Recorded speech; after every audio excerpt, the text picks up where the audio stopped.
1922 went to Burma, now Myanmar, to serve in the Indian Imperial Police.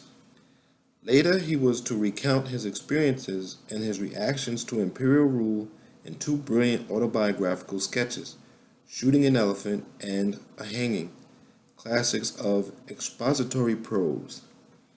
In 1927, Orwell, on leave to England, decided not to return to Burma, having felt guilty that the barriers of race and caste had prevented his mingling with the Burmese. He thought he could make amends by immersing himself in the life of the poor and outcast of Europe.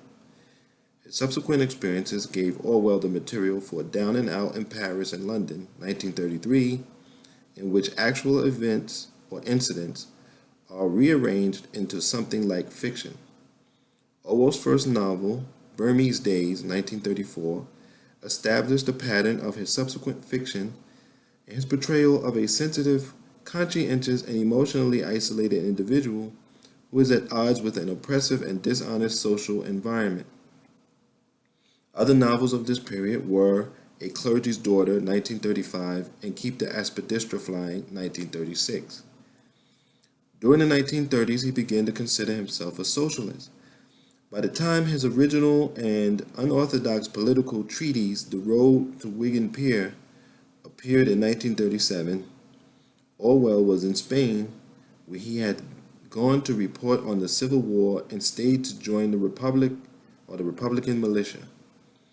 In May 1937, after having fought in Barcelona against communists who were trying to suppress their political opponents, he was forced to flee Spain for fear of his life.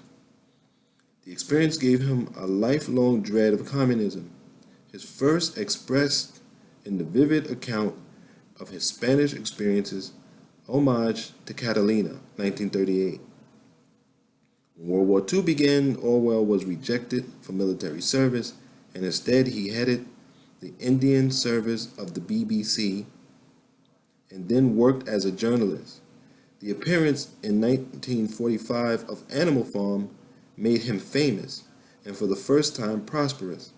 Though it was one of his finest works, it has been overshadowed by his latest book, 1984, written in 1949. Merriam-Webster's Encyclopedia of Literature.